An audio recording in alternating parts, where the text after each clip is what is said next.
Hello student, I am Sonam. Welcome back to my YouTube channel Apna Vidyalaya. आज के इस video में हम आप सभी को बताएंगे क्लास 10 सामाजिक विज्ञान 2024 बोर्ड के पेपर में आने वाले पूरे किताब के सबसे महत्वपूर्ण और वायरल प्रश्न, वो भी पूरे उत्तर के साथ हम आप सभी को इस वीडियो में बताएंगे, जो कि आप सभी के यानी जो 7 मार्च को जो आपका सामाजिक विज्ञान क्लास 10 सोशल साइंस का पेपर है, उस पेपर में यानी आने वाले सभी इंपॉर्टेंट और वायरल प्रश्न हम आप सभी को इस वीडियो में बताएंगे, ठीक है, जो कि आपके पूरे किताब से यानी अगर आप लोग इतना क्वेश्चन मात्र तैयार कर लिए तो आप सभी का इस बार सामाजिक विज्ञान में एसएसटी में आपका 70 में 70 नंबर बिल्कुल पक्का, ये मेरी 100% गारंटी है। ठीक है, आप सभी को यानी बिल्कुल वायरल क्वेश्चन बता रहे हैं जो आपके पूरे किताब से है, और यहाँ पे पूरे के पूरे उत्तर के साथ आप सभी को बताएंगे।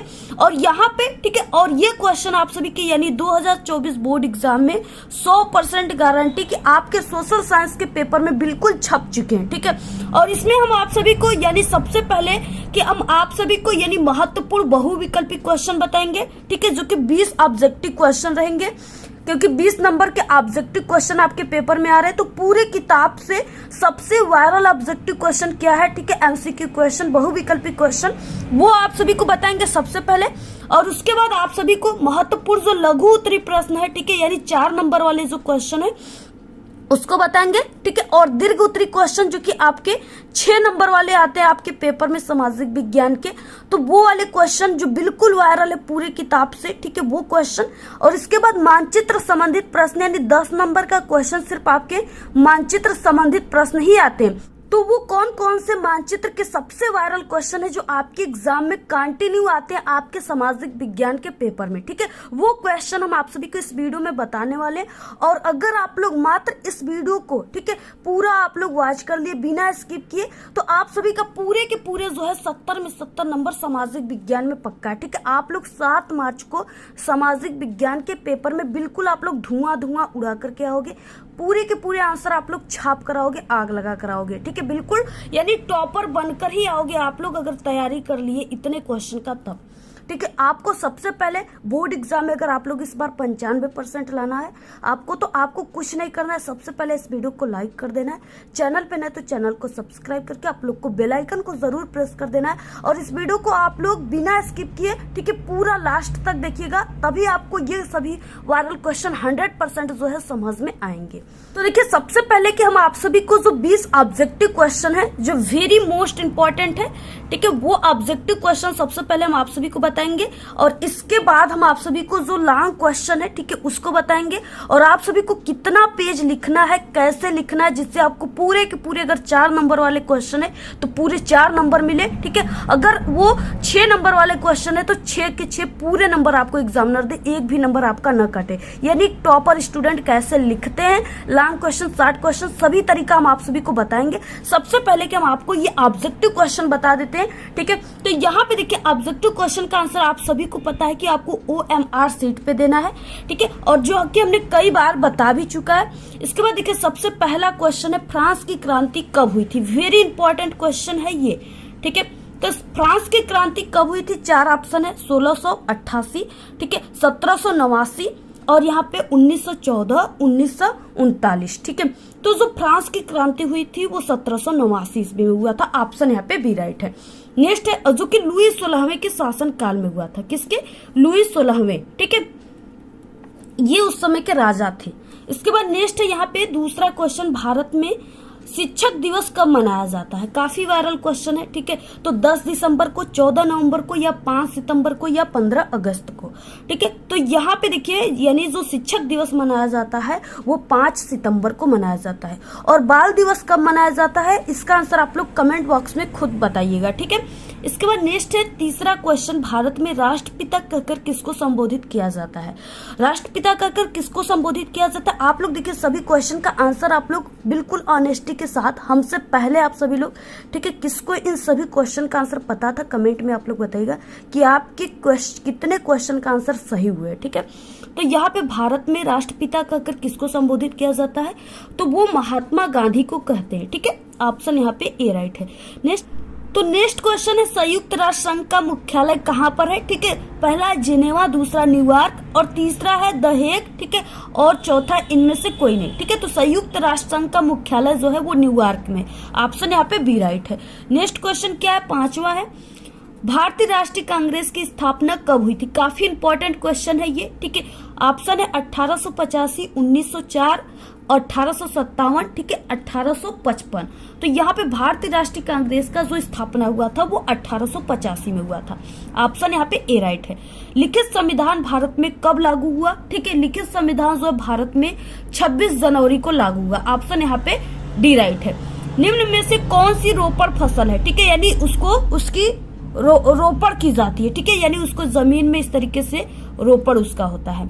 गेहूं है, चना है, या गन्ना है, या मूंगफली है। ठीक है, तो देखिए गेहूं की रोपड़ नहीं की जाती है। ठीक है, इसके इस तरीके से यानी इसका बीज ऐसे छीड़ दिया जाता है, ये जम जाता है। चना भी, मूंगफली का भी इस तरीके से बीज, ठीक है, छीड़ दिए जाते हैं कोड़ाई करके खेतों का, ये जम जाते हैं।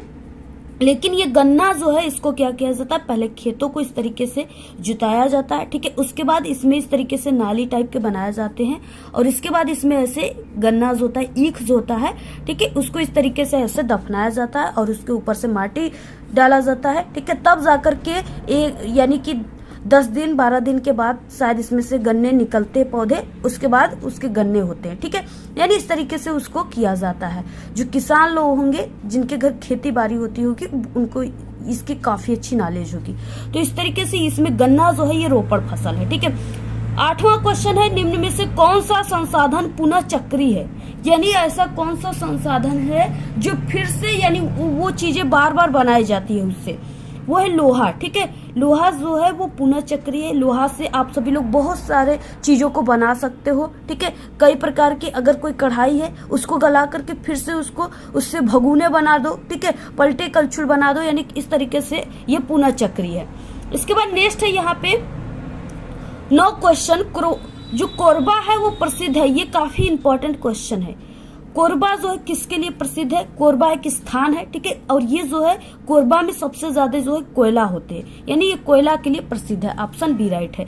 निम्न में से कौन सी रेशेदार फसल? ये भी काफी वायरल क्वेश्चन है। तो कपास है, ठीक है, या जूट है, या प्राकृतिक रेशम है, या इनमें से सभी? तो देखिए रेशेदार फसल का मतलब जो रेशादार हो, ठीक है, जिससे यानी कपड़े वस्त्र ये सब बनाए जाते हैं।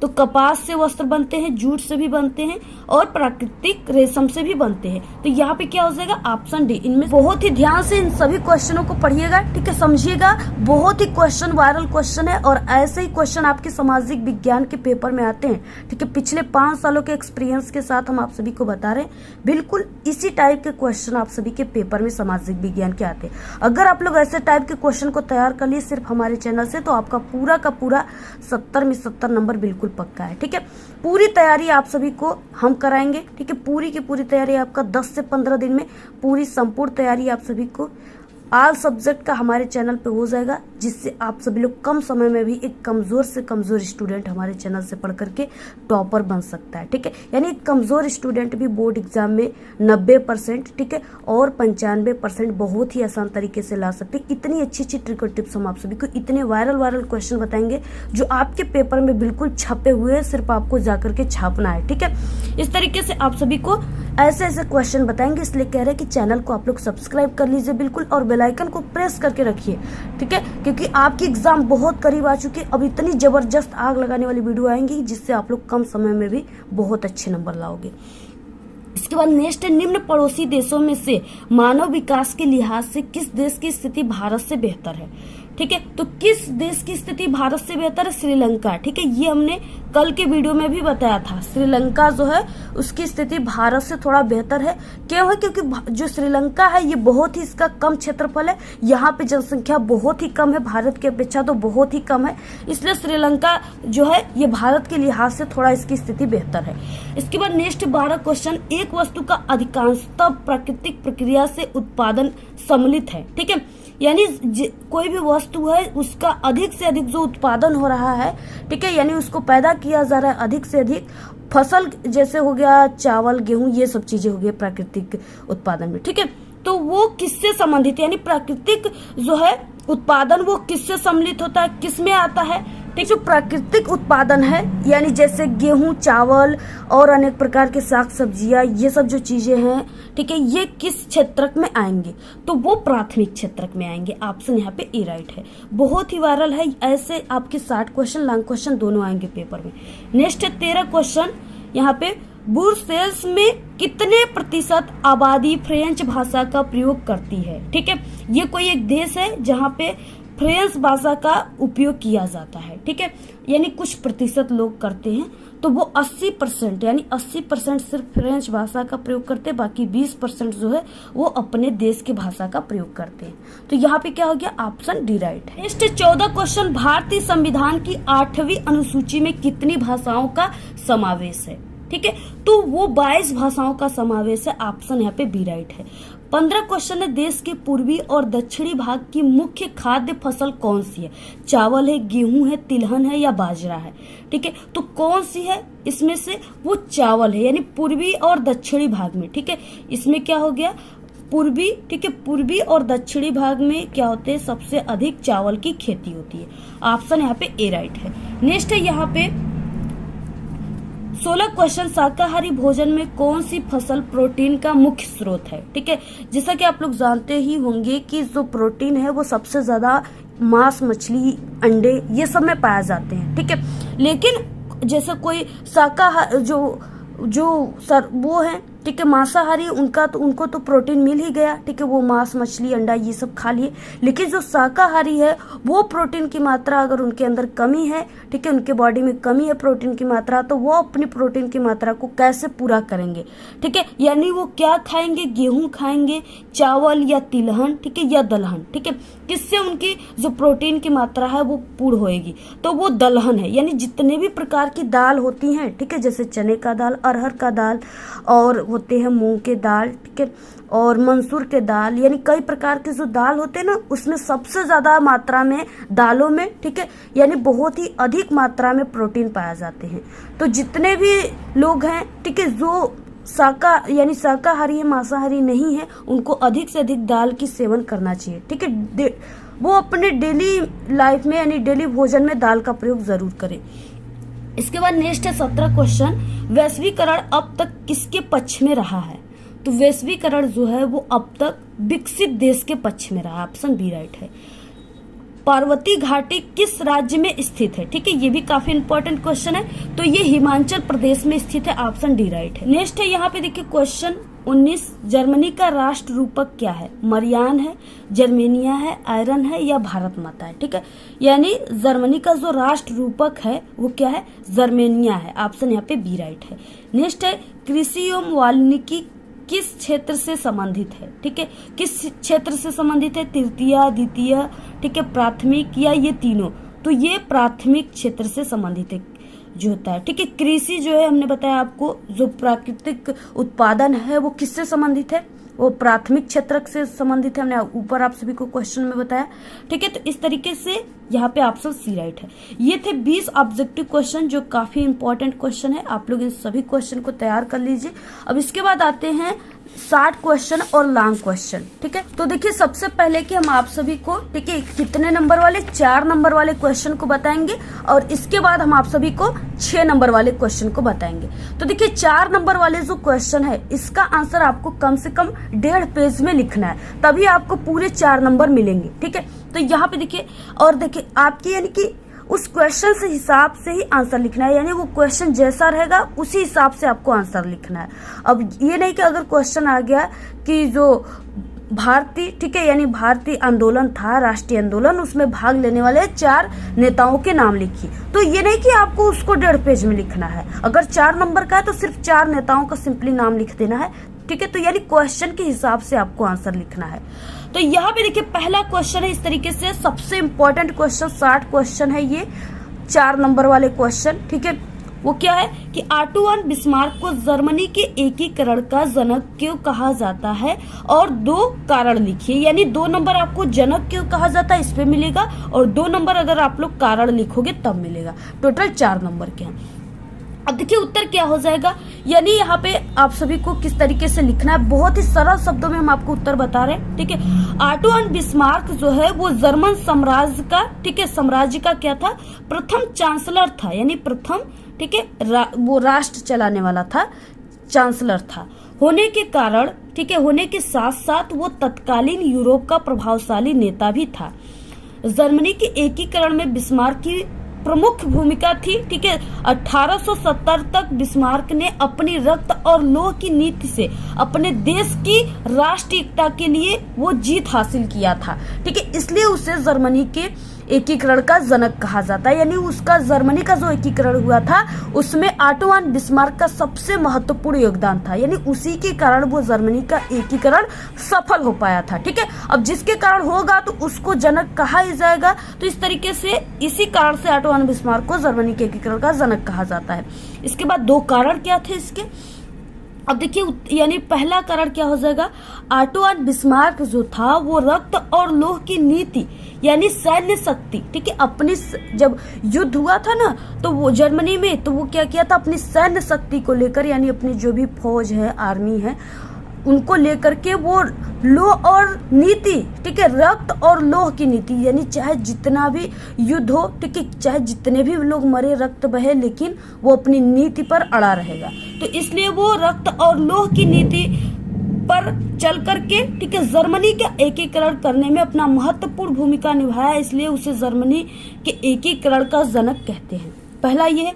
दूसरा कारण क्या है, दूसरा कि बिस्मार्क ने कूटनीति के द्वारा ऑस्ट्रिया को वैश्विक पटल पर एकाकी करके प्रशा की शक्ति को मजबूत किया था। ठीक है, इस कारण से उसको क्या कहा जाता है, उसको यानी कि उसका जनक कहा जाता है, और यही दो कारण है। तो इस तरीके से आपको देखिए इतना आंसर है, इसको तैयार कर लीजिए, 100% आपके पेपर में बिल्कुल छप चुका है। इसके बाद नेक्स्ट देखिए 4 नंबर वाले क्वेश्चन और क्या है। नेक्स्ट है यहाँ पे ब्रेटन वुड्स समझौता का क्या अर्थ है और उसके उद्देश्य क्या है। ठीक है, बहुत ही इंपॉर्टेंट है आप सभी की, यानी 2023 में भी आया था, 2022 में भी आया था और 2024 में बिल्कुल छप चुका है, समझिए आप लोग। तो यहाँ पे ब्रेटन वुड्स समझौता है, ठीक है, क्या है, उत्तर क्या हो जाएगा, 2 विश्व युद्धों के बीच, यानी जो 2 विश्व युद्ध हो रहे हैं, ठीक है, उनके बीच अंतर्राष्ट्रीय आर्थिक व्यवस्था को निर्धारित करने के लिए कुछ महत्वपूर्ण जो है निर्णय लिए गए, जैसे औद्योगिक विश्व में आर्थिक स्थिरता एवं पूर्ण रोजगार को बनाए रखना। ठीक है, इस फ्रेमवर्क पर जुलाई 1944 ईस्वी में अमेरिका स्थित, ठीक है, न्यू हैम्पशायर के ब्रेटन वुड्स नामक स्थान पर संयुक्त राष्ट्र की मौद्रिक एवं वित्तीय सम्मेलन में सहमति बनी थी। इसे ब्रेटन वुड्स समझौता के रूप में जाना जाता है, इसी को ब्रेटन वुड्स समझौता के रूप में जाना जाता है। ठीक है, इस तरीके से ये अमेरिका में यानी एक संस्था बना था, उसी को ब्रेटन वुड्स संस्था के नाम पे या स्थान के नाम से जाना जाता है। तो ये था। इसके बाद उद्देश्य इसके क्या थे, उद्देश्य भी पूछा है क्वेश्चन में। तो देखिए, यानी इसके लाभ और घाटे से निपटाने के लिए, ठीक है, यानी निपटने के लिए मुद्रा कोष की स्थापना हुआ, यानी मुद्रा कोष जो सिक्के है ना उसका स्थापना हुआ, लाभ और घाटे से निपटने के लिए। सदस्य देशों के विदेश व्यापार में लाभ और घाटे से निपटने के लिए ब्रेटन वुड्स सम्मेलन में ही अंतर्राष्ट्रीय मुद्रा कोष की स्थापना की गई, यानी इसी सम्मेलन में ही इसका मुद्रा की स्थापना की गया। दूसरा है यहाँ पे अंतर्राष्ट्रीय पुनर्निर्माण एवं विकास के लिए युद्ध के पश्चात, यानी युद्ध के पश्चात पुनर्निर्माण हेतु धन का इंतजाम करने के लिए अंतर्राष्ट्रीय पुनर्निर्माण एवं विकास बैंकों का गठन किया गया। यानी देखिए, जो बैंक है उसमें लोग पैसा जमा करेंगे, जो भी है, नोट है, मुद्रा है, ठीक है, उसको जमा करेंगे, इसलिए वो अंतर्राष्ट्रीय पुनर्निर्माण के लिए बैंक का गठन किया गया, बैंक बनाए गए। ठीक है, इसलिए विश्व बैंक और ठीक है, IMF को ब्रेटन वुड्स संस्थान या ब्रेटन वुड्स ट्विन भी कहा जाता है। इसी आधार पे युद्धोत्तर थे वो अंतर्राष्ट्रीय, ठीक है, आर्थिक व्यवस्था को प्राय ब्रेटन वुड्स व्यवस्था भी कहा जाता है। तो इस तरीके से आपको पूरा ऐसे ही लिखना है, बहुत ही इंपॉर्टेंट क्वेश्चन है, तैयार कर लीजिए आप लोग। तो ये 4 नंबर वाले क्वेश्चन थे। इसके बाद देखिए लॉन्ग क्वेश्चन जो थे, 6 नंबर वाले क्वेश्चन जो है वो बिल्कुल वायरल क्वेश्चन क्या है जो आपके पेपर में बिल्कुल छप चुका है। ठीक है, तो क्वेश्चन पहला है लॉन्ग क्वेश्चन में 6 नंबर का क्वेश्चन है ये। फ्रांस की क्रांति कब हुई, ठीक है, यानी फ्रांस का क्रांति कब हुआ था और इसका मुख्य कारण क्या था। बहुत ही इंपॉर्टेंट क्वेश्चन है, उत्तर क्या हो जाएगा। तो देखिए सबसे पहले कि ये फ्रांस की क्रांति जो है वो 1789 ईस्वी में हुआ था, ठीक है, 1789 ईस्वी में हुआ था और ये फ्रांस में हुआ था। और जब ये क्रांति हुई थी तो उस समय जो फ्रांस का राजा था यानी वंश था, शासन जो करता था वहां पे, वो लुई 16वां था, ठीक है। ये लुई 16वें के शासन काल में ही वहां की फ्रांस की क्रांति हुई थी। तो यहाँ पे वही कहा गया है कि 1789 ईस्वी में फ्रांस में एक क्रांति हुई जिसके द्वारा वहां पर लुई वंश के शासन का अंत हुआ, ठीक है। जो लुई 16वां था उसके शासन का अंत हो गया क्रांति होने से, ठीक है, इससे पहले था। और वहां पर लोकतंत्र स्थापना की गई, यानी ये था लुई वंश के शासन का अंत हो गया और उसके बाद वहां पे लोकतंत्र की स्थापना कर दी गई। और इस क्रांति के, ठीक है, इस क्रांति के कारण जो है वो मुख्य कारण क्या थे, अब ये देखिए। ये तो था कि कब हुई थी, तो वो 1789 ईस्वी में और लुई 16वें के शासनकाल में हुआ था। ये सिर्फ आपको ऐसे लिख देना है यहाँ पे। अब इसके बाद देखिए यहाँ से अब इसके कारण शुरू होते हैं। ये 6 नंबर वाले हैं तो आपको यानी 3 से 4 कारण लिख देना है। और ये 60 क्वेश्चन और आपके ऑब्जेक्टिव क्वेश्चन में भी ये क्वेश्चन आते हैं कि कब हुआ था क्रांति। तो ये आप सभी के यानी आपके सब्जेक्टिव जो क्वेश्चन है 60 क्वेश्चन लॉन्ग क्वेश्चन उनके लिए भी इम्पोर्टेंट है और ऑब्जेक्टिव क्वेश्चन के लिए ये इम्पोर्टेंट है। सबसे पहला कारण क्या था फ्रांस की क्रांति होने में, ठीक है, अयोग्य शासन। यानी जो फ्रांस का जो शासन कर रहा था फ्रांस पे लुई 16वां जो था वो अयोग्य शासन था, ठीक है, यानी कि वो अच्छा शासक नहीं था। उसके पास यानी शासन को चलाने के लिए, राष्ट्र को चलाने के लिए उसके पास अच्छी जानकारी नहीं थी, ठीक है। वो क्या था, देखिए फ्रांस की क्रांति के समय यहाँ पर लुई वंश का शासन था जिसका शासक लुई 16वां था। वह एक अयोग्य और जिद्दी, ठीक है, अदूरदर्शी, यानी वो जिद्दी टाइप का था, अदूरदर्शी था और कर्तव्यहीन था, यानी वो कार्य भी नहीं करता था। जैसे कोई राजा बन गया, ठीक है, या प्रधानमंत्री बन गए, कुछ भी हो गए तो वो काम करेंगे तब तो जनता उनसे प्रसन्न होगी। अगर वो काम नहीं करेंगे तो जनता कैसे उनको दोबारा उठाएगी, ठीक है, नहीं उठाएगी। तो इस तरीके से वो कर्तव्यहीन था वो, ठीक है, अच्छे तरीके से वो राज्य को नहीं चला पाता था क्योंकि उसने शासन में सुधार लाने का प्रयास बिल्कुल भी नहीं किया और उसकी पत्नी का प्रभाव जो था वो शासन पे अधिक था। यानी जितने भी शासन से उसको पैसे मिलते थे वो अपनी विलासिता के ऊपर खर्च करता था, वो अपने को, ठीक है, यानी अपने ऊपर खर्च करता था, अपने परिवारों के ऊपर खर्च करता था। बाकी वो जनता को बिल्कुल भी नहीं देखता था और जनता को उसके द्वारा किसी भी प्रकार का लाभ भी नहीं मिलता था, ठीक है। वो क्या करता था, जो भी शासन में पैसे होते थे उससे उसकी पत्नी काफी महंगी महंगी चीजों को खाती थी, ठीक है, और काफी अच्छे अच्छे कपड़े पहनते थे। फ्रांस की जनता जो है रोटी रोटी के लिए तरस रही थी, लेकिन ये लुई 16वां और उनकी पत्नी, ठीक है, अच्छे अच्छे खाना खाते थे, अच्छे अच्छे चीजों को, महंगी महंगी चीजों को खाते थे, ठीक है, अच्छे अच्छे कपड़े पहनते थे और अपने ही घर महल बिल्कुल बनवाने में लगे हुए थे। इससे क्या हुआ, जो फ्रांस के जनता थे उनके अंदर विद्रोह का भाव उत्पन्न हो गया और यही विद्रोह का भाव एक क्रांति का कारण बन गया, ठीक है, यानी एक क्रांति का रूप ले लिया। तब जाकर के फ्रांस की क्रांति वहां पे हो गई। तो इस तरीके से यहाँ पे क्या है, इस कारण जनता उसके विद्रोह हो गई और फ्रांस की क्रांति घटित हो गया। इसके बाद देखिए दूसरा कारण क्या था जिससे फ्रांस की क्रांति हुई, वो मध्यम वर्ग था, ठीक है। मध्यम वर्ग में कौन लोग आते थे, मध्यम वर्ग में जैसे डॉक्टर हो गए, वकील हो गए, ठीक है, छोटे उद्योगपति हो गए, अध्यापक हो गए, यानी निम्न पदों पर कार्य करने वाले सभी अधिकारी जो है मध्य वर्ग में आते थे। तो ये जो होते डॉक्टर हो गए, वकील, अध्यापक, ये सबका, ठीक है, कोई भी मान सम्मान नहीं था, कोई भी रिस्पेक्ट नहीं था, इनकी कोई कदर ही नहीं थी उस लुई 16वें के शासनकाल में, ठीक है। इन्हें एक निम्न प्रकार की जाति और निम्न प्रकार के लोगों के रूप में, श्रेणी के रूप में इन्हें रखा जाता था और इनको इस तरीके से भी देखा जाता था, ठीक है। तो ये मध्यम वर्ग के लोग थे, यानी यहाँ पर औद्योगिक क्रांति होने के कारण जो मध्यम वर्ग थे उनका उदय हो गया, ठीक है। उनको लोग पहचानने लगे कि हाँ ये अध्यापक है, डॉक्टर है, ये इस पति यानी ये उद्योगपति है, ये इस पद पे तैनात है, ठीक है। उनका उदय होने लगा जिसमें छोटे उद्योगपति, डॉक्टर, वकील, अध्यापक, निम्न पदों पर कार्य करने वाले अधिकारी आते थे, ठीक है। तो इस तरीके से मध्यम फ्रांस की क्रांति जो है ये सब लोग भी मिलकर के फ्रांस की क्रांति को घटित किए। ठीक है, फ्रांस की क्रांति में इन सभी लोगों का भी हाथ था। ठीक है, तो इस तरीके से क्या है, ये मध्यम वर्ग था।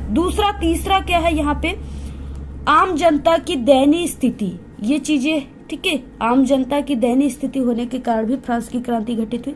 इस समय क्या था, इस समय शासक यानी उच्च वर्ग और कुलीन वर्ग जहां विलासिता पूर्ण जीवन व्यतीत कर रहा था, यानी उच्च वर्ग के लोग जैसे इसमें बड़े उद्योगपति आ गए, ठीक है, और कई राजा आ गए, और कुलीन वर्ग के लोग, ठीक है, यानी जो अच्छे वर्ग के लोग थे, जैसे अब मध्यम वर्ग में आ गए, पादरी वर्ग में ये सब मजदूर किसान आ गए, ठीक है, और ये सब वर्ग में जो है यानी अमीर लोग आ गए। ठीक है, वो लोग जहां अपनी विलासिता की पूर्ण जीवन व्यतीत कर रहे थे, वही जो फ्रांस की आम जनता थी, वो उनकी बहुत ही बड़ी दयनीय दशा हो गई थी, और वो अपनी रोजी रोटी के लिए भी तरस रहे थे, यानी उनको ठीक से रोटी भी शाम को नहीं मिलती थी। इस तरीके से जो जनता थी उनके अंदर विद्रोह का भाव उत्पन्न हो गया, और ये विद्रोह का भाव एक क्रांति बनकर खड़ी हो गई। ठीक है, इसके बाद नेक्स्ट है, चौथा कारण क्या है, दार्शनिकों का प्रभाव, यानी फ्रांस में जो है दार्शनिकों का प्रभाव था, जिससे लोग, ठीक है, दूर दूर नहीं जाते थे विचरण करने, और वो अच्छे यानी दूसरे देशों के विचार और नियम को भी वो नहीं जानते थे कि हाँ दूसरे देशों में कैसे शासन होता है, कैसे राजा, ठीक है, शासन को चलाता है, वहाँ की जनता को किस तरीके से लाभ मिलता है, ये सब चीजें उनको नहीं पता था। तो इस समय जो दार्शनिकों का वर्ग का उदित हुआ, उसने जनता को प्रशासन की दुर्दशा, न्याय व्यवस्था की कमियों, वो फ्रांसीसी समाज की बुराइयों से अवगत कराया। ठीक है, जब ये क्रांति हुआ तब इस तरीके से दार्शनिक आए, ठीक है, और वो इस तरीके से जनता को समझाए, उनके नियमों को बताएं। इसके बाद नेक्स्ट 5वां, स्वतंत्रता का प्रभाव, यानी कि जब फ्रांस की क्रांति में क्या हुआ था, जब लुई 16वां का शासनकाल था, तो उसमें स्वतंत्रता का भी प्रभाव था, यानी कि फ्रांस के जनता के, जो फ्रांस के लोग थे, उनके अंदर इतना तक हिम्मत नहीं था कि वो, यानी जो लुई 16वां के बिना आज्ञा का वो किसी धर्म का भी पूजा कर सके, किसी भगवान का भी पूजा कर सके। ठीक है, उनके लिए इतना स्वतंत्रता नाम की चीज उनको नहीं दी गई थी। तो वही है यहाँ पे कि इस समय फ्रांसीसी सरकार ने लोगों की स्वतंत्रता पर कई प्रकार के प्रतिबंध लगा रखे थे। ठीक है, यानी यहाँ तक कि उनके धार्मिक विश्वासों पर भी प्रतिबंध लगा थे, यानी जिसको वो कहेंगे उसी का सिर्फ पूजा करना है। अतः जनता के असंतोष क्रांति के रूप ले लिया, यानी यही सब चीजें जो है वो फ्रांस की क्रांति में ये सब क्रांति का रूप ले लिया, यही सब कारण है। आप लोग पूरा स्क्रीनशॉट ले लीजिए, और जैसे हमने आपको बताया उसी तरीके से आपको अपने शब्दों में लिखना है। बहुत ही ये सरल तरीका, आप लोग इसी तरीके से पूरा लिखिएगा। इसके बाद देखिए नेक्स्ट क्वेश्चन है, जर्मनी के एकीकरण की प्रक्रिया के बारे में संक्षिप्त में आप सभी को लिखना है। ये भी 6 नंबर का है और ये काफी मोस्ट इम्पोर्टेंट है। कई बार आप सभी के एग्जाम यानी हर साल आपके पेपर में इससे आना ही आना है। ठीक है, यहाँ पे क्या है, उत्तर क्या हो जाएगा, जर्मनी के एकीकरण के प्रमुख चरण जो है इस प्रकार है। पहला क्या है, यहाँ पे फ्रेंच की आजादी और संगठन बनाने की स्वतंत्रता। ठीक है, ये हेडिंग है, इस तरीके से पहला हेडिंग यही रहेगा। और जर्मन एकीकरण की मांग के दौरान जो है संविधान, प्रेस आजादी और संगठन बनाने की स्वतंत्रता जैसे सिद्धांतों का विकास हुआ। यानी जब जर्मनी का एकीकरण हुआ तो इस तरीके से एक स्वतंत्रता लोगों को मिला। इसके बाद दूसरा क्या है, संसदीय व्यवस्था स्थापित करना। यानी जब जर्मनी का एकीकरण हुआ तो संसदीय व्यवस्था स्थापित करने की पृष्ठभूमि भी तैयार की जाने लगी थी। तीसरा क्या है, राष्ट्रीयता की भावना जागृत करना। यानी जब जब जर्मनी का एकीकरण हुआ तब जो जर्मन के लोग थे, जर्मनी में लोग जो रहते थे, जनता, उनके अंदर राष्ट्रीयता की भावना को जागृत किया गया। ठीक है, यानी राष्ट्र के प्रति उनका कैसा आचरण होना चाहिए, किस तरीके से उनके अपने विचार और व्यवहार रखने चाहिए। ठीक है, वही है यहाँ पे कि जर्मन लोगों में 1848 ईस्वी के पहले ही राष्ट्रीयता की भावना जागृत हो चुकी थी। ठीक है, यानी इससे पहले भी हो चुकी थी कुछ जनता के अंदर। राष्ट्रीयता की भावना मध्यवर्गीय जर्मन लोगों में बहुत अधिक थी। मध्यवर्गीय जो लोग थे उसमें सबसे अधिक थी और बाकी जो वर्ग के लोग थे उसमें मध्यवर्गीय की अपेक्षा थोड़ा कम थी। इसके बाद नेक्स्ट है यहाँ पे राष्ट्र राज्य बनाने का प्रयास। 1848 ईस्वी में जर्मन महासंघ के विभिन्न इलाकों को जोड़कर एक निर्वाचित संसद के द्वारा शासित राष्ट्र राज्य बनाने का प्रयास किया गया था। नेक्स्ट 5वां, उदारवादी विचारधारा का, ठीक है, उद्भव। राष्ट्र निर्माण की इस उदारवादी विचारधारा को राजशाही और फौजी ताकतों के विरुद्ध कड़ी चुनौती का सामना करना पड़ा। इसके बाद नेक्स्ट है 6वां क्वेश्चन, यानी 6वां क्या है, ठीक है, 6वां है यहाँ पे जर्मनी की एकीकरण की प्रक्रिया में कि भूस्वामियों को समर्थन, उनका प्रसा के बड़े भूस्वामियों ने भी समर्थन किया था। यानी जो भूस्वामी थे जिनके पास अधिक से अधिक जमीनें थे, खेते थे, ठीक है, यानी कई एकड़ जमीनें थे, उनका क्या किया गया, समर्थन किया गया, ठीक है, जब ये जर्मनी का एकीकरण हुआ। तो 7वां क्या है, प्रसा ने राष्ट्रीय एकीकरण के आंदोलन का नेतृत्व संभाला और इसके कई नई दिशा को भी प्रदान किया गया। जो राजा था वहां के, वो राष्ट्रीय एकीकरण के आंदोलन का नेतृत्व संभाला और कई नई नई दिशा भी प्रदान किए गए। नेक्स्ट है प्रसा का प्रधानमंत्री आटोवान बिस्मार्क, यानी जो प्रसा था उसका प्रधानमंत्री आटोवान बिस्मार्क इस प्रक्रिया का जनक था, जिसने प्रसा की सेना और नौकरशाही जो थे उनकी मदद ली। उनके मदद के द्वारा जो है जर्मनी की एकीकरण कराने में वो सफल हुआ, आटोवान बिस्मार्क। नेक्स्ट है 9वां क्वेश्चन, 7 वर्ष में ऑस्ट्रिया, डेनमार्क और फ्रांस से 3 युद्धों में प्रसा की जीत हुई। यानी जब 7 वर्ष में क्या कहाँ युद्ध किया ये जो जर्मनी है, वो ऑस्ट्रिया को से किया, डेनमार्क से किया और फ्रांस से किया। 3 युद्धों में वो ऐसा युद्ध किया जिससे वो जीत गया, ठीक है। इस तरह जर्मनी के एकीकरण की पूरी प्रक्रिया जो है हुई। नेक्स्ट है यहाँ पे 10वां टॉपिक, 18 जनवरी 1871 ईस्वी में वर्साय में प्रसा के राजा काइजर विलियम प्रथम, यानी जो इनका पूरा नाम, ठीक है, काइजर विलियम प्रथम है, लेकिन 60 में आपको विलियम प्रथम को जर्मनी का प्रथम सम्राट घोषित किया गया। यानी जो विलियम प्रथम है उनको जर्मनी का प्रथम सम्राट कहा जाता है, ठीक है, उनको घोषित किया गया था। तो इस तरीके से ये क्या है, यहाँ पे बहुत ही इंपॉर्टेंट है, तैयार कर लीजिए। और इसके बाद आता है, ठीक है, नेक्स्ट क्वेश्चन। और हम आप सभी को बता दें कि हम आप सभी को एक ही दिन, ठीक है, पूरे इंपॉर्टेंट क्वेश्चन नहीं बताएंगे, क्योंकि वीडियो भी काफी लंबी हो जाएगी और आपका इंटरेस्ट भी नहीं लगेगा इसको पढ़ने में। इसलिए आज हम आप सभी को यानी कि इतिहास के पार्ट 1 के इम्पोर्टेंट यानी ऑब्जेक्टिव तो पूरी किताब से थे, और बाकी ये जो 60 क्वेश्चन लॉन्ग क्वेश्चन ये सिर्फ आपके हिस्ट्री वाले पार्ट से है, ठीक है। और बाकी इसके अगले जो दिन है, इसके नेक्स्ट वीडियो में आप सभी को भूगोल वाले पार्ट के इंपॉर्टेंट सभी क्वेश्चन की वीडियो मिल जाएंगी, ठीक है। इसके बाद देखिए, अब आप सभी को यानी हमने बताया था कि मानचित्र संबंधित क्वेश्चन जो इम्पोर्टेंट है वो कौन कौन। इसके बाद देखिए, जो मानचित्र संबंधित वेरी वेरी मोस्ट इम्पोर्टेंट और रिपीटेड क्वेश्चन है, बिल्कुल वायरल क्वेश्चन है, ठीक है। यहाँ पे हम आप सभी को मानचित्र संबंधित 40 ऐसे वायरल क्वेश्चन बता रहे हैं कि अगर आप लोग इस 40 क्वेश्चन को तैयार कर लिए तो एक भी इससे बाहर आपके मानचित्र संबंधित क्वेश्चन आपके पेपर में नहीं आ सकता, ये मेरी 100% गारंटी है, ठीक है। देख सकते हो आप लोग कितने रिपीटेड क्वेश्चन, यानी यहाँ पे वेरी इंपॉर्टेंट क्वेश्चन है और ये कितने बार आ चुका है, 2016, 14, 11, 10, 9, 6, ठीक है, 20, यानी सभी में कितने साल, देखिए हर साल आने वाले ये सभी क्वेश्चन हम आप सभी को बता रहे हैं। आप लोग मात्र इतना तैयार कर लीजिए, बहुत ही ध्यान से समझिए। वह स्थान जहां जलियांवाला बाग हत्याकांड हुआ था, ठीक है, कहाँ पे हुआ था, तो ये जलियांवाला बाग हत्याकांड यानी कि 1919 में अमृतसर में हुआ था, जो कि यानी पंजाब में स्थित है अमृतसर। इसके बाद नेक्स्ट है, और ये कहाँ पे स्थित है मानचित्र में भारत के, ठीक है। तो ये चीजें हमने आप सभी को कई बार बताया हुआ है, आप सभी लोग, ठीक है, इसको देख लीजिएगा आप लोग, हमने इसको भरने बताया हुआ है, ठीक है। आप लोग वो मानचित्र वाला एक मानचित्र कैसे भरे, ठीक है, हम आपको इस टॉपिक पे वीडियो अभी 2 ही दिन हो रहे हैं बताए थे। आप लोग हमारे चैनल पे विजिट करके उस वीडियो को जरूर देख लीजिए, ठीक है। उसमें हमने बहुत ही अच्छी आपको ट्रिक बताया, जिससे आप अगर आप लोग एक बार उस वीडियो पे क्लिक करके देख लिए तो आप लोग मानचित्र भरने का, ठीक है, बिल्कुल आप लोग जादुई ट्रिक को समझ जाओगे और एक भी आपका आंसर गलत नहीं होगा, ठीक है। क्योंकि 10 नंबर का ये मानचित्र वाले क्वेश्चन आते हैं, 5 नंबर आपको आंसर लिखने पर और 5 नंबर आपको मानचित्र में सही स्थान पे वो चीजों को लिखने से 5 नंबर मिलेगा। 10 नंबर का है वह स्थान जहां आर्य समाज, ठीक है, एवं प्रार्थना समाज की स्थापना हुआ था, तो वो मुंबई है जहां पे स्थापना हुआ था। वह स्थान जहां महात्मा गांधी ने नमक कानून भंग किया था, ठीक है, तो वो डांडी है, जो कि गुजरात साइड में है, यानी गुजरात में पड़ता है, वहां पे नमक कानून गांधी जी ने भंग किया था। चौथा क्वेश्चन है वो स्थान जहां एनी बेसेंट ने होम रूल लीग की स्थापना किया था। ठीक है, तो वो चेन्नई मद्रास में किए थे।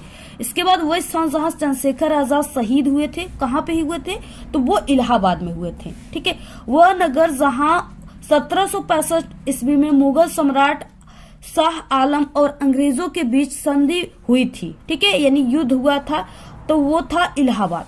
वो स्थान जहां मुस्लिम विश्वविद्यालय स्थित है, तो अलीगढ़ में। अलीगढ़ में क्या है, मुस्लिम विश्वविद्यालय स्थित है। वो नगर जहां मोहम्मदन एंग्लो, ठीक है, ओरिएंटल कॉलेज की स्थापना हुआ था, तो वो भी अलीगढ़ में ही हुआ था। वो नगर जहां संविधान सभा की बैठकें हुआ करती थी, तो वो संसद में यानी संसद भवन में हुआ करती थी, जो कि नई दिल्ली में स्थित है। वह आंदोलन जहां असहयोग आंदोलन का उद्घोष किया गया था, यानी वह आंदोलन जहां असहयोग आंदोलन का उद्घोष किया गया था, तो वो यूपी में, ठीक है, उत्तर प्रदेश में किया गया था। वो नगर जो ब्रह्म समाज का मुख्य केंद्र रहा है, वो कलकत्ता है, यानी कोलकाता है। ठीक है, वो नगर जहां जनरल ओ डायर ने सैकड़ों भारतीयों को गोली से भून दिया था, तो वो हमने बताया कि अमृतसर ही है। 1919 में वो, ठीक है, आदेश दिया था गोली चलाने के लिए। नेक्स्ट क्वेश्चन है वो स्थान जहां 1828 ईस्वी में ब्रह्म समाज की स्थापना हुआ था। ठीक है, तो ये कलकत्ता में हुआ था, ठीक है, कोलकाता में, जो कि राजाराम मोहन राय के द्वारा किया गया था। नेक्स्ट 14 क्वेश्चन, वो नगर जहां गांधी जी और डॉक्टर अंबेडकर में समझौता हुआ था, तो वो पुणे में हुआ था। ठीक है, जो मुंबई में है। वो स्थान जहां 1857 ईस्वी में प्रार्थना समाज की स्थापना हुआ था, तो वो मुंबई है जहां पे स्थापना हुआ था। वह स्थान जहां भारत के 9 सैनिकों ने वर्ष 1946 में क्रांति हुआ था, ठीक है, किए थे, वो मुंबई है। वह स्थान जहां सेंट्रल हिंदू कॉलेज की स्थापना की गई है, तो वो वाराणसी में की गई है। ठीक है, इसके बाद वो नगर जहां 1817 ईस्वी में हिंदू कॉलेज की स्थापना हुई थी, तो वो कोलकाता है। ठीक है, यानी कि कोलकाता में 1817 ईस्वी में किया गया था हिंदू कॉलेज की स्थापना, तो यहाँ पे कोलकाता में। इसके बाद देखिए नेक्स्ट क्वेश्चन क्या है। नेक्स्ट है वो स्थान जहां नील की खेती करने वाले किसानों का आंदोलन हुआ था, तो वो कहाँ पे हुआ था, बिहार। ठीक है, बिहार के चंपारण स्थान पे हुआ था। इसके बाद नेक्स्ट है वो स्थान जहां थियोसॉफिकल सोसाइटी की स्थापना हुआ था, तो वो चेन्नई में हुआ था, चेन्नई मद्रास में। ठीक है, वो नगर जहां मदन मोहन मालवीय ने विश्वविद्यालय स्थापित किया था, तो ये वाराणसी में किया था, बनारस में। वो स्थान जहां तिलक ने होम रूल लीग की स्थापना किया था, तो वो पुणे में किए थे। वो स्थान जहां किसान सत्याग्रह आंदोलन हुआ था, तो वो गुजरात की खेड़ा नामक स्थान पर हुआ था। उत्तराखंड का वो नगर जहां कुंभ का मेला लगता है, ठीक है, तो उत्तराखंड में हरिद्वार है जहां पे कुंभ का मेला लगता है। वो नगर जहां पुर्तगाल के अल्बू, ठीक है, कर्क ने 1503 ईस्वी में अपना प्रभुत्व स्थापित कर लिया था, कोची में। वो नगर जहां स्वामी विवेकानंद ने जन्म लिया था, तो स्वामी विवेकानंद का जन्म कहाँ हुआ था, कोलकाता में। ठीक है, कोलकाता में। वह स्थान जहां भारत में थियोसॉफिकल सोसाइटी स्थापित हुआ था, वो अडयार में हुआ था। वो नगर जहां गोपाल कृष्ण गोखले ने, ठीक है, सर्वेंट्स ऑफ इंडिया सोसाइटी की स्थापना की थी, पुणे में। वह स्थान जहां काशी हिंदू विश्वविद्यालय स्थित है, वाराणसी में है। वो नगर जहां हिंद फौज के सैनिकों पर मुकदमा चलाया गया था, दिल्ली है। वो नगर जहां रामकृष्ण मिशन की स्थापना हुआ था, कोलकाता में हुआ था। वो नगर जहां क्रांतिकारी सचिंद्र, ठीक है, सन्याल ने क्या किया था, हिंदुस्तान रिपब्लिकन एसोसिएशन की स्थापना किया था, कानपुर में। और ये जितने मानचित्र संबंधित क्वेश्चन है, ये आपके सिर्फ हिस्ट्री से है, ठीक है। और इसके बाद हम भूगोल पार्ट के इंपॉर्टेंट क्वेश्चन बताएंगे और भूगोल पार्ट के इंपॉर्टेंट मानचित्र संबंधित क्वेश्चन बताएंगे, ठीक है। नेक्स्ट है 33 क्वेश्चन, वो स्थान जहां सूती मिल श्रमिकों का सत्याग्रह हुआ था, तो ये अहमदाबाद में हुआ था। और ये अहमदाबाद कहाँ पे है, गुजरात के साइड में है। वह स्थान जहां महात्मा गांधी ने सविनय अवज्ञा आंदोलन का प्रारंभ किया था, तो वो गुजरात के, यानी ये अहमदाबाद के, ठीक है, अहमदाबाद के साबरमती आश्रम से किया था। वह स्थान जहां असहयोग आंदोलन कार्यक्रम को स्वीकार किया गया, तो वो कोलकाता में किया गया। वो स्थान जिसकी घटना के कारण महात्मा गांधी ने असहयोग आंदोलन स्थगित कर दिया था, तो वो चौरी चौरा कांड था, ठीक है, जो कि गोरखपुर में हुआ था। इसमें चौरी चौरा घटना में क्या हुआ था कि थानेदार सहित 12 लोग जिंदा जल करके जेल में मर गए थे। ठीक है, उसे चौरी चौरा कांड कहते हैं और इसी के कारण जो महात्मा गांधी थे वो असहयोग आंदोलन को स्थगित कर दिए थे। ठीक है, तो इस तरीके स्थान जहां भारतीय राष्ट्रीय कांग्रेस की स्थापना हुआ था। ठीक है, तो वो है मुंबई में भारतीय राष्ट्रीय कांग्रेस की स्थापना हुआ था। ठीक है, और ये चीजें हम आपको मानचित्र कैसे भरे, ठीक है, ये हम बता चुके हैं। आप लोग अगर नहीं देखे हो तो हमारे चैनल पे विजिट करके मानचित्र को भरने का हम बहुत ही अच्छा ट्रिक बताए आप लोग। ठीक है, बिना याद किए आप लोग उसको समझ सकते हो, तो आप लोग उस वीडियो को जरूर देख लीजिएगा, जिससे आपको समझ में आ जाएगा कि जो मुंबई है वो कहाँ पे है। नेक्स्ट दूसरा क्वेश्चन, वो स्थान जहां कांग्रेस का प्रथम अधिवेशन हुआ था। ठीक है, कहाँ पे हुआ था, तो वो मुंबई में ही हुआ था।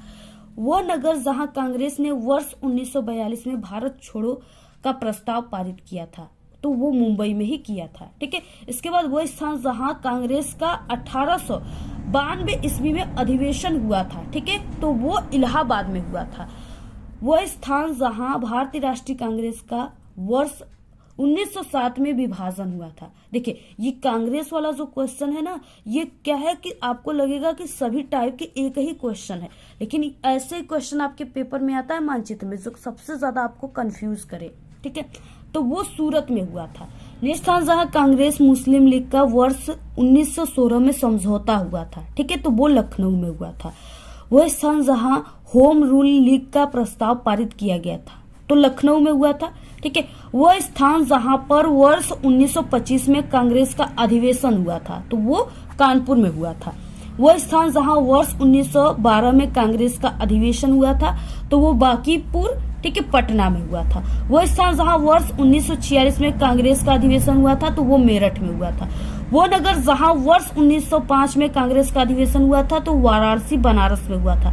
यानी सबसे ज्यादा कंफ्यूज क्वेश्चन करने वाले ये कांग्रेस वाला है। ठीक है, ऐसे क्वेश्चन कहीं कहीं आपके पूरे मानचित्र यानी 10 क्वेश्चन इसी से रिलेटेड हो सकता है। इसलिए आपका यानी ये अगर क्वेश्चन इतना आंसर तैयार कर लिए तो ये कांग्रेस वाला कंफ्यूजन आपसे बिल्कुल दूर हो जाएगा। वह नगर जहां वर्ष 1920 में गांधी जी के असहयोग आंदोलन का प्रस्ताव पारित हुआ। ठीक है, तो वो कोलकाता है, यानी कलकत्ता उसे कहते हैं। वह स्थान जहां वर्ष 1929 में कांग्रेस का अधिवेशन हुआ था, तो वो लाहौर में हुआ था। ठीक है, लाहौर जो कि पाकिस्तान में है, तो वहां पे हुआ था। वह स्थान जहां वर्ष 1927 में कांग्रेस का अधिवेशन हुआ था, तो वो मद्रास में हुआ था, यानी चेन्नई में। वह स्थान जहां वर्ष 1920 में कांग्रेस का अधिवेशन हुआ था, तो वो कोलकाता में हुआ था। ठीक है, ऑप्शन तरीके से ये टोटल कितने हैं, यानी हम आपको टोटल 40 क्वेश्चन हम आपको बता दिए मानचित्र के, जो बिल्कुल वायरल है, और इतना तैयार कर लिया आप लोग तो इससे बाहर एक भी क्वेश्चन नहीं आएंगे। तो इस तरीके से आप लोग इन सभी क्वेश्चन को तैयार कर लीजिए, और ऐसे ही आपको, ठीक है, नेक्स्ट पार्ट के वीडियो मिलेंगे। और आप लोग अगर पूरे पार्ट को तैयार कर लेते हो तो आपका पूरा का पूरा 70 में 70 नंबर पक्का है। और इसी तरीके से क्लास 10 के और सब्जेक्ट की बहुत ही इंपॉर्टेंट जो क्वेश्चन है उसकी वीडियो बहुत जल्दी आएगी। चैनल को सब्सक्राइब करके रखिए, टेलीग्राम चैनल को ज्वाइन करके रखिए आप लोग, उसका लिंक आपको इस वीडियो के डिस्क्रिप्शन में मिल जाएगा। ठीक है, और अगर आप लोग किसी भी सब्जेक्ट में कमजोर हो, आपकी तैयारी नहीं हो पाई है, तो हमारे चैनल पे क्लास 10 के ऑल सब्जेक्ट में पास होने की भी ट्रिक है। आप लोग इसी वीडियो के लास्ट में, ठीक है, आप सभी को प्लेलिस्ट मिल जाएगा 4, उसी पर क्लिक करके आप लोग देख लीजिएगा। 100% गारंटी है वो आप लोग अगर उस ट्रिक का यूज करोगे तो बोर्ड एग्जाम में पास ही नहीं बल्कि बहुत अच्छे नंबर लाओगे। ठीक है, और बाकी आपको बोर्ड एग्जाम में कॉपी कैसे लिखना है, इन सभी ट्रिक पर वीडियो बन चुका है। चैनल पे विजिट करके आप लोग जल्दी से देख लीजिए, ठीक है, उन सभी वीडियो को। और आपको ये वीडियो कैसा लगा अपनी अच्छी प्यारी प्यारी कमेंट जरूर कीजिए, और इस वीडियो को आप लोग अपने सभी दोस्तों में जरूर शेयर कीजिए। ठीक है, और इस वीडियो में हमने काफी मेहनत से आपको ये चीजें बताया। ठीक है, तो आप लोग इस वीडियो पे यानी 1000 लाइक अपना जरूर कीजिए। आज के इस वीडियो में सिर्फ इतना ही। आपको ये वीडियो कैसा लगा? अगर वीडियो पसंद आए तो एक बड़ा सा लाइक कर दें, चैनल पे नए तो सब्सक्राइब करके बेल आइकन को जरूर प्रेस कर दें, और इस वीडियो को प्लीज आप लोग अपने सभी दोस्तों में शेयर कीजिए, और कमेंट करना बिल्कुल मत भूलिए। Thanks, all the very best, bye bye.